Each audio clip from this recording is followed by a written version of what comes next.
Hello ladies and gentlemen, welcome back to the channel. My name is Psycho Gold, this is Psycho Gold Videos, and today I've got something a little bit different. Now, I have said previously that I wanted to finish all of my existing seasons before I start any new seasons. However, I already know what my new seasons are going to be. They're going to be Mob Psycho Season 2, which starts in a few days, and Rising of the Shield Hero, which also starts in a few days. However, I've recently learned that Rising of the Shield Hero has already aired its first episode. It's 45 minutes long, and I kinda wasn't expecting that. So, before we go any further, the version that you are about to see here on YouTube is highly edited. Now, for some reason, people seem to have forgotten how copyright works, so I'm just gonna say this right now. It's edited because it has to be, because unfortunately, it will get taken down if it isn't. And for that matter, there's no guarantee that it won't get taken down even if I do edit them really, really, really tightly. As has happened in the past with things like that time I got reincarnated as a slime. So if you want to see my reactions to the entire episode uncut, please consider going and checking out my Patreon page. The link is in the description below. And if you just want to find it, it's at Psycho Gold. And all you need to do is $5. That's it. It's not 10 like a lot of other places. I do have tiers. You can find all the information that you need there, and that page desperately needs updating because it's so out of date it actually pains me, which I will do very soon. Now, as for this, I don't actually know what this show is about. I believe that it is about someone who is in the real world who ends up being pulled into another world. I don't know if he's going into a game, if he's going into a fantasy world, or what. I just know that from everything I've seen of it, everything that I've heard other people say of it, it sounds like one that could be right up my street. Now, I'm also thinking about checking out either Log Horizon or No Game or No Life later down the line, because again, I don't want to overload myself with anime that I can't keep up with. So if this is very similar to them, feel free to let me know, because if it is, I might still check them out, but I also might leave it until this is finished airing. One thing that I will point out is, as this is a pre-aired special, for want of a better phrase, this doesn't have the opening or the ending credits music, so there isn't an opening or an ending, so I can't offer comment on that. I believe the opening is out there somewhere, so it is possible that I could check it out if I like this. Maybe that's what I'll do. Maybe I'll go and check out the opening after the end of this episode. Maybe I'll check it out in a separate video. I haven't decided yet. If I don't check it out and you want me to check it out in a separate video, feel free to let me know down in the comments. Either way, let's watch this, shall we? Because this one's going to take me a while. 3, 2, 1, go. Hey guys, so yeah, if you're new then you won't know this, but I have already uploaded this once. It got blocked, so instead of trying to fight it, I've decided to take the reaction out of the video in its entirety. Me drinking my tea there is when it starts. If you look down below, you will find in the description several choices of where you would prefer to watch this. G Drive is just the reaction. The other links are to other websites which has the original video before I edited it. There's nothing different. You can go and watch it wherever you prefer.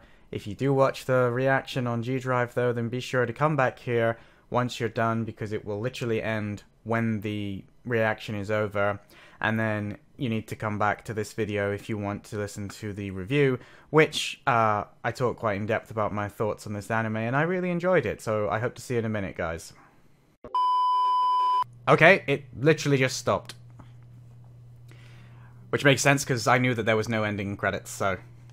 Well, there you go, ladies and gentlemen. That was the 45-minute episode 1 of Rising of the Shield Hero.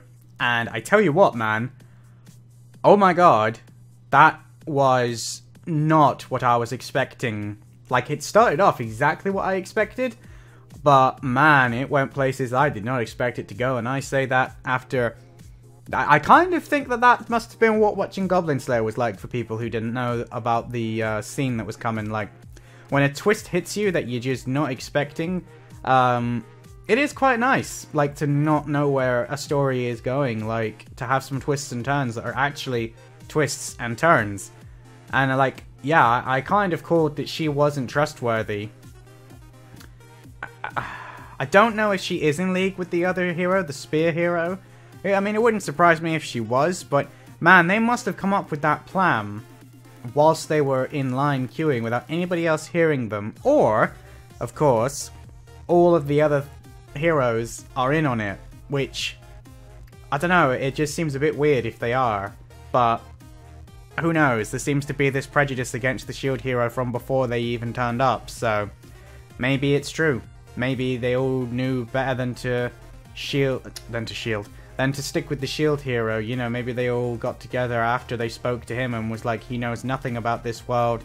He knows absolutely zero in the way of anything that could be remotely helpful, and as far as all the three of us are concerned, the shield hero is completely useless. Let's just get rid of him so that the three of us can basically live like kings and be heroes.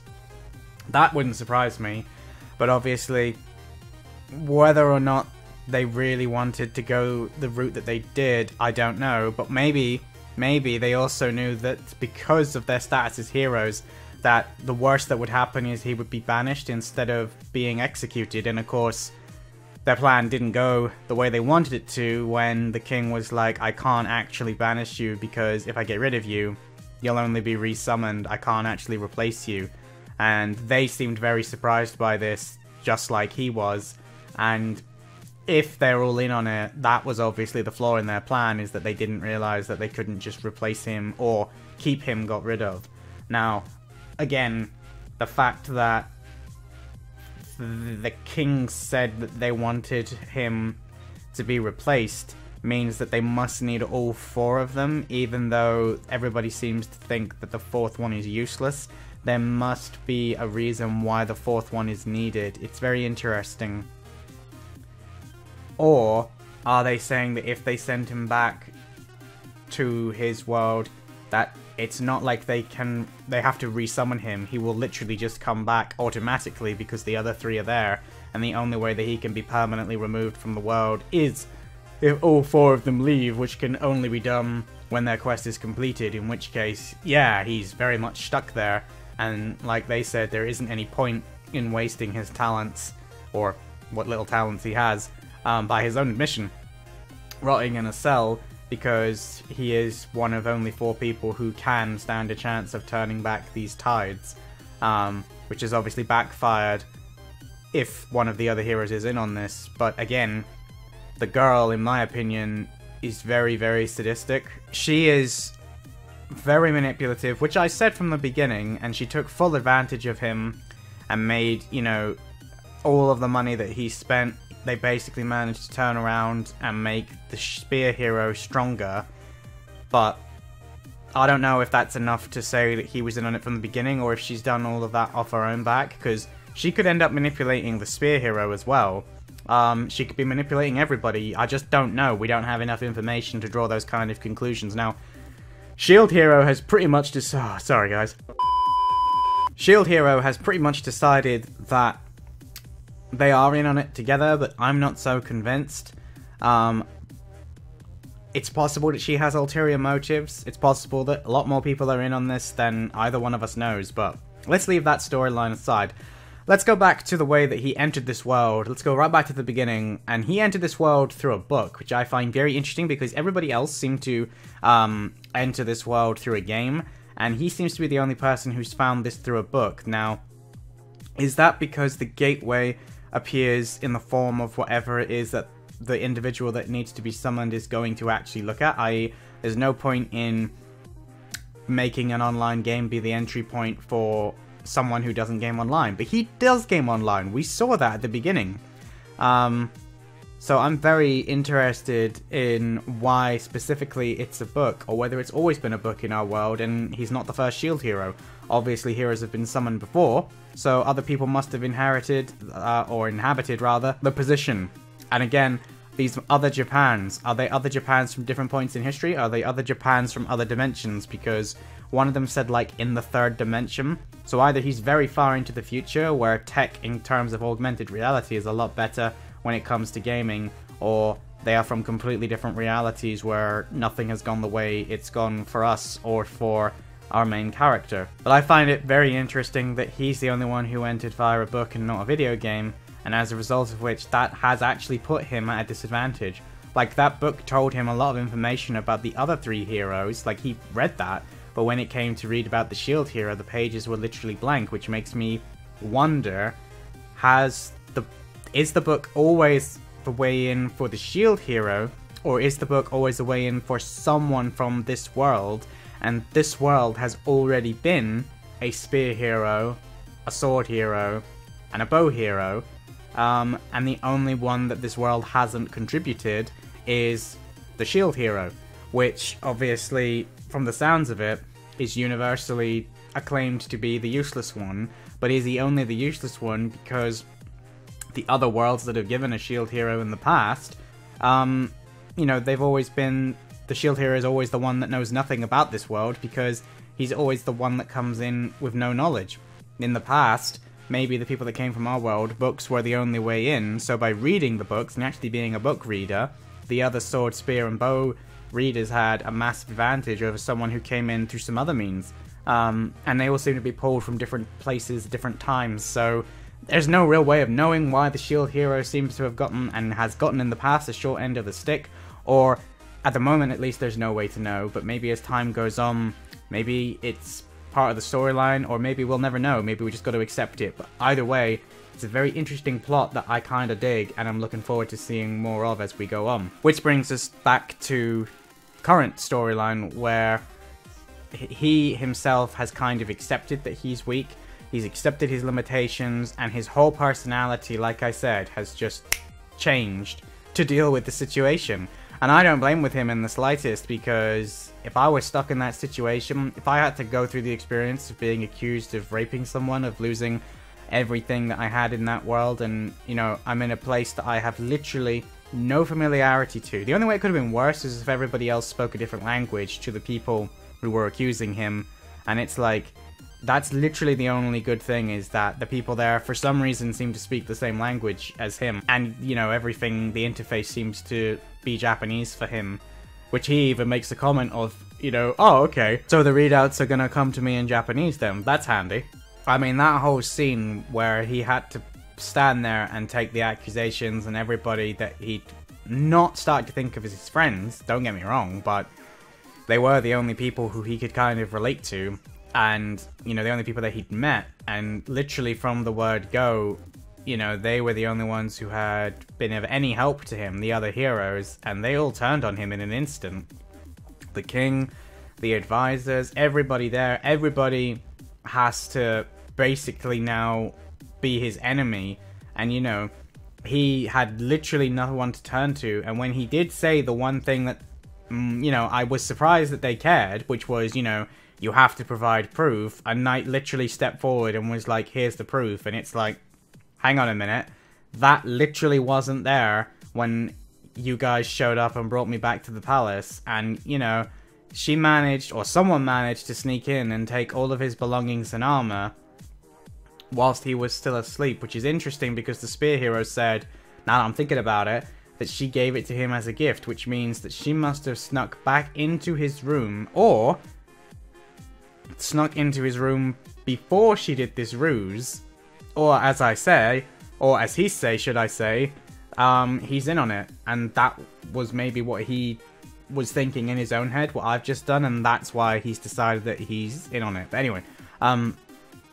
you know, the knight must have been in on it, because surely he would have noticed if that dress had been in the bed with him while he was still in the bed, right? Because, you know, he woke up and at that point he didn't suspect anything, so surely he would have noticed that. The bed wasn't exactly spacious. And that whole scene, man, screams of setup, like that the knights were in on it, and it just makes me think, well, if the knights are in on it, who's to say the king's not in on it? If the king didn't seem to like the shield hero from the word go, and he's the one who picked the traveling companions, and it just makes you think, did the king put her up to it? Is he trying to manipulate the other heroes into not, you know, being on his side either? It's all very interesting. There are so many different possible answers, I don't know. But the one thing that I did find interesting is when he had his little outburst and the shield finally showed off its power, you know, all of a sudden he was in this new personality and the shield kicked off, and it was like none of the knights all of a sudden could stand anywhere near him because the shield was just repelling them. But when he was saying that he'll do this on his own and everybody was getting a little bit heated, it showed us this guy or girl, wasn't really sure, I can't remember, in a mask and a cloak, and I think it looked more feminine to be honest, but it might be a guy. They were watching this very intently, and I did wonder if they were going to end up becoming one of his companions. And they still might, because I believe this has 24 episodes. So if this is only classed as episode 1, then we've still got 23 to go. I mean, that's plenty of time to really expand the roster. And it looks like the first member of his team is going to be this Ajin, or what was the other one? Jujin? But whatever she is. She's going to be a slave, and, you know, it sounds like their race has not exactly had very good treatment, but maybe she's the one that we saw at the very beginning of the episode, because, you know, we did see right at the word go that they were on a cliff, they had that ball, and we didn't know who the other person was, but maybe that's her. The more I think about it, the more I think that those eyes that we did briefly see did match, and that would kind of be interesting if it was, because obviously, you know, he probably isn't too keen on the idea of keeping a slave, even though he might temporarily be up for it, because like I say, he's acting almost like the person that they all think he is. You know, he's becoming brash, he's becoming aggressive, insulting. You know, he manhandled that shopkeeper, which in my opinion was a brilliant scene. And I just think that, you know, he wants someone that he can fully trust, and if they're cursed to not be able to turn against him, yeah, of course the idea of owning a slave sounds like a great deal, but at the same time, it's like, once you start to get to know them, if, you know, can he really keep it up? I mean, he didn't start out in this personality. It could all just be temporary as a response to everything that he's been accused of. And, you know, owning a slave isn't exactly going to endear him to the people who already don't really have a high opinion of him. So maybe, like I said, just doubling down on that opinion is the only way he's going to survive, the only way he's going to be helpful in the scenario. Because ultimately he does need to be able to help when the time comes for it. You know, when he has to fight these monstrous waves, because it's the only way he gets to go home. But it is funny because he sits there and says he's so weak, but look at what he did after he was accused. Look at how much strength he found inside himself to basically take it and say, I'm gonna do it anyway, even though I've now been branded as a cur.